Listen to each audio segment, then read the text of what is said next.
Hello and welcome back to BS Rugby, and it's that time of the weekend again. The United Rugby Championship Game Week 4 is done and dusted. We saw some wonderful rugby over the weekend. As usual on your Sunday night, I give you my review show, my thoughts on all the games, looking at stats, key moments, and looking at how teams will look to improve or build upon their recent games. As always, if you're new here, make sure to hit the subscribe button down below as we build towards the autumn internationals. Leave a like on the video and comment down below. What did you make of your team's performance this weekend? I'll be intrigued to hear your thoughts. Let's crack on then. Friday night games. We saw two games. First of all, we saw Ulster taking on the Emirates Lions as Ulster kept their 100% record going by beating the Lions 26 points to 10. A brace for Nick Timoney and also tries for Hume and Ree made sure that they got the victory and maintained that 100% start. Ulster were totally dominant throughout, and we'll take a look at some stats in just a second to really highlight that. An injury concern for the home side will be Will Addison, who went off injured in this one, and we hope he's okay. We're still awaiting confirmation on how long he is set to be out. But let's take a look at the stats, because Ulster just dominated all the way through and really should have probably won by more in this one. As you can see here, 4 tries to 1, 58 possession to 42 possession, 4 clean breaks to the 3, 28 defenders beaten to the 13 of Lions, 15 offloads to the 5 of Lions, and in territory 59% to the 41% there. And you can just see how Ulster want to play. They want to play. They want to throw the ball about. They want to try and offload. They want to try and create opportunities, and they're willing to take risks as well. But they're clever enough to know where to play the game, in which areas of the field, and know where they need to be situated, and they're able to do that. And it feels as if maybe the Lions need to know, right, we're on our own 22. Let's just get rid of the ball here. Let's not try and play too much here. Let's just get rid of it. While Ulster maybe are a little bit more savvy and aware of what they should be doing.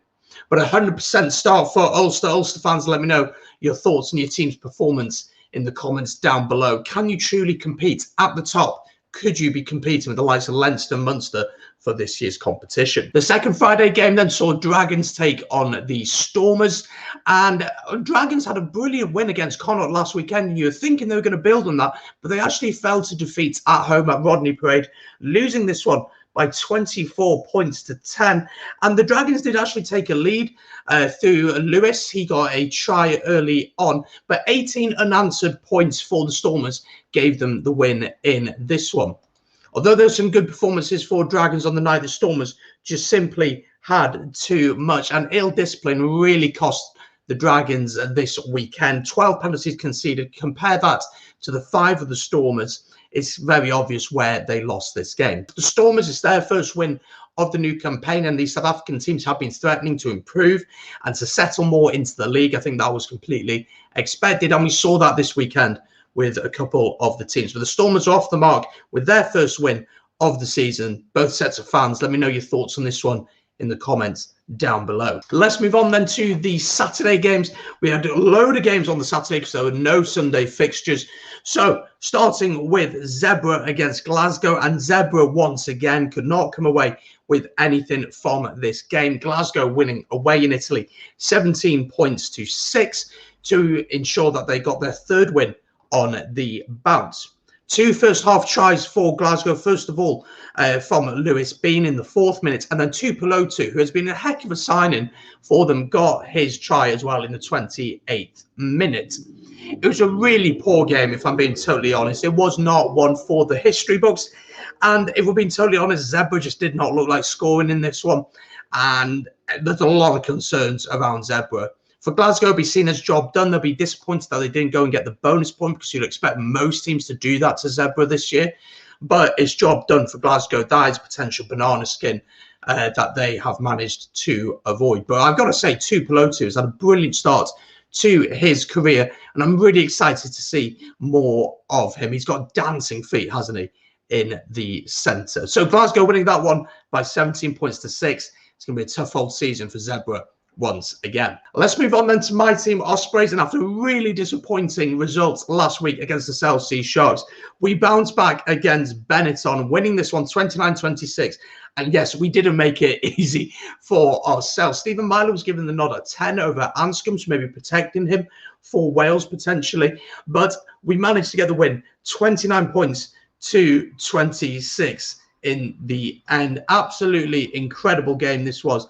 And I've got to say, I was buzzing that we finally got the win in this one. Tries for the likes of Nagy, Roots, Webb got 2 tries. For Benetton, then Lucchese got a try, Smith, Ioane, and Monticello got a try with Milo. Also, again, a penalty and conversions going between the two sides. Let's talk about 2 key players, though, in this one. For the Ospreys, Rhys Webb dropped, well, not included in the Wales squad for the upcoming autumn internationals. He got the most tries in the game, getting 2 tries, and also had the most successful carries in the game, 8. But the big man, the main man of the game was this man, Ioane. What a player this man is. Italian international, 1 try in the game, 2 clean breaks, 8 defenders beaten, 116 metres made, and 2 offloads. All of those stats, except for the try scored, are the most of any player on the pitch. This guy was incredible against us, and he really created us a heck of a lot of problems. The next game on the Saturday saw Edinburgh get a win against the Blue Bulls. The Blue Bulls, unfortunately for them, unable to build upon that good win against Cardiff Rugby.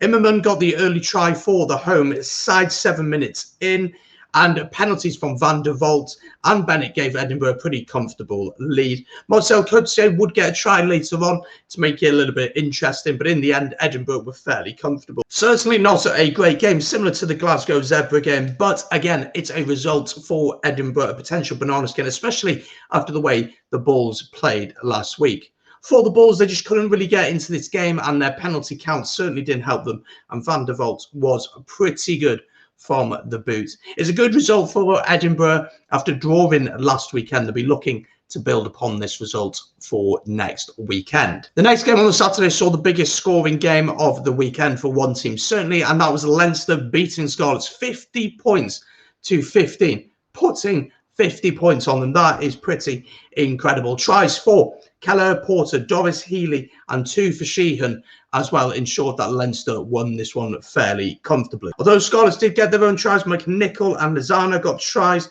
but you've got to say Leinster were pretty dominant throughout this game. We'll take a look at the stats in just a second. But for whatever reason, for the Scarlets, it's simply not clicking in these games for them. Simple mistakes. And when you look at their penalty counts across their opening few games, it's a little bit concerning. Against Leinster in this one, they conceded 14 penalties, but that is kind of forgivable considering just how good this Leinster team are. They conceded 7 against Munster as they were thrashed last weekend, conceded 16 against the Lions, even though they beat them, and then conceded 7 against Edinburgh on the opening weekend as they lost. That's now 3 losses out of 4. Dwayne Peel coming in, of course, is going to take time. You need to be patient. He's trying to implement his style. You always feel like the Scarlets have this ability to throw the ball about nicely, but they need to get the platform and get the territory to be able to do that. Let's take a look at the stats then. This is just how dominant Leinster were throughout this game. 7 tries scored for Leinster with 60% possession compared to the 40% of the Scarlets. 9 clean breaks compared to the 3. 21 defenders beaten compared to 11. 20 offloads compared to 6. Look at that. 70% territory. That just shows Leinster know where to play in the right areas of the field, and Scarlets maybe not quite so sure. Again, defensively, Scarlets were busy all day. You can see from the stats, you can read them yourselves. Kicking success rate, again, for the Scarlets, just not good enough at 67%. You've got to give yourself a chance against Leinster. If you can't be good from the boot, you're going to make it very, very difficult for yourselves. But it was a very comfortable win for Leinster, who march on unbeaten. Scarlets probably need a result next time out. But fans of both sets of them, do let me know your thoughts on this one in the comments down below. Are Leinster just too good? Is that the case? Or do Scarlets need to improve that little bit? The next game then saw Cardiff Rugby get back to winning ways as they beat the South Sea Sharks 23 points to 17. And do you know what? For Cardiff, this is a really good result. They're sort of setting home as a little bit of a fortress, having only lost once there all season so far, beating Connacht, of course, and now beating the Sharks. Tries for Matthew Morgan and Halaholo gave the Bulls an early lead before the Sharks responded through Detroit and through Potieta. But once again, kicking success in this game certainly did not help the away side. Cardiff Rugby had 83% kicking success rate, with Reece Priestley very impressive from the boots, playing very well and really pouring his claim forward to Wayne Pivac ahead of the autumn internationals. But a 50% kicking success rate for the away team is just not good enough at this level. Again, when you get opportunities to take points, if you're going to go for the post, you've got to be taking them points. You've got to be taking most of them at least. And certainly the Sharks did not do that this weekend, kind of shot themselves in the foot. The big concern for Cardiff Rugby and for Wales fans will be the injury that Josh Navidi suffered. He is set to miss so much of action now over the next few months. He's set to be out until after next year's Six Nations. So maybe he won't even be back for the rest of the season. We hope he will be, and we hope he'll be able to recover quickly, but it doesn't look too good for the Wales number 6. But Cardiff Rugby getting back to winning ways after losing to the Bulls last weekend. Celsius Sharks losing after beating the Ospreys last weekend. Let's move on then to the final game of the weekend, which saw Munster beat Connacht. This scoreline finished 20 points to 18 in the end. A very close game. And you know what? Defences were very much on top in this one. Munster continued their unbeaten start with this win at home, and there were tries for Cloutier and Bavin, while for Connacht there were tries for Boyle and Carty. It was a try in the 78th minute, though, for Munster to win this one and breaking the hearts of Connacht. But you've got to give credit to Connacht, whose defence was incredible throughout. Let's have a look at some of their stats from this one. Tackles, 157 tackles. Tackle success rate then of 92%, while completing 5 turnovers. That's a heck of a shift from those Connacht boys who really put in a performance. The reality is that Munster and Leinster are just levels above, along maybe with Ulster as well this year in the competition. It's going to be very difficult for teams to catch up to them, to be able to compete with them. And I think them three are really going to be at the top of their games this year and are really going to be challenging at the top of the table. But for Munster, as I said, an unbeaten start. They continued. They face the Ospreys next. We'll have a look at the rest of the fixtures in just a second. But for Connacht, that's 2 losses on the bounce, and they'll be looking for a performance next weekend.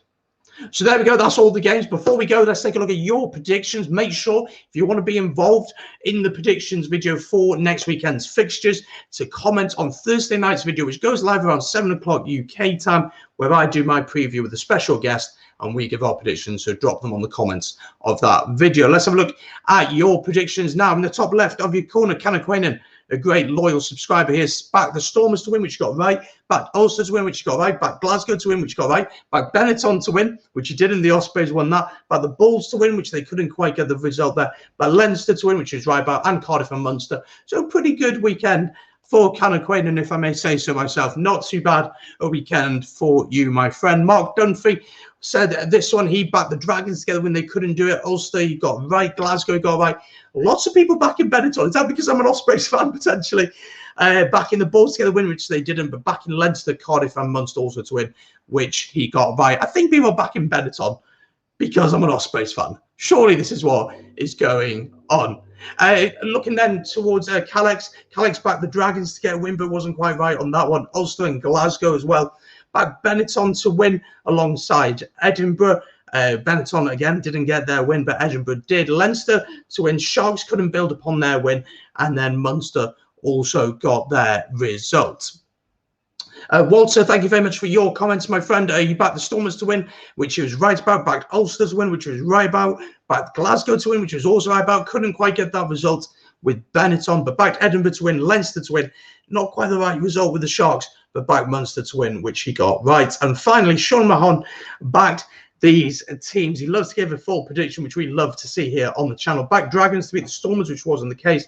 Backed Ulster to thrash the Lions. It was actually a little bit closer. Zebre to lose against Glasgow, which got right. Back the Ospreys to win away at Benetton. Good man, Sean. Back Edinburgh to beat the Bulls, which got right. Back Leinster to win. Back Cardiff to win, and Munster and Connacht to be a draw. Well, 2020 is not a bad prediction considering it finished 2018. But make sure, if you want to get your predictions in for next week's video, to get them in on Thursday night, and maybe on Sunday night you will be part of our review show. Just before we go then, let's have a look at next week's fixtures. The South African teams do not play next weekend. They play the week after, because the URC actually stops for the autumn international. So these are the final set of fixtures for these teams for about a month. But let's have a look at them anyway. On Friday night, we have Glasgow taking on Leinster, and Scarlets hosting Benetton.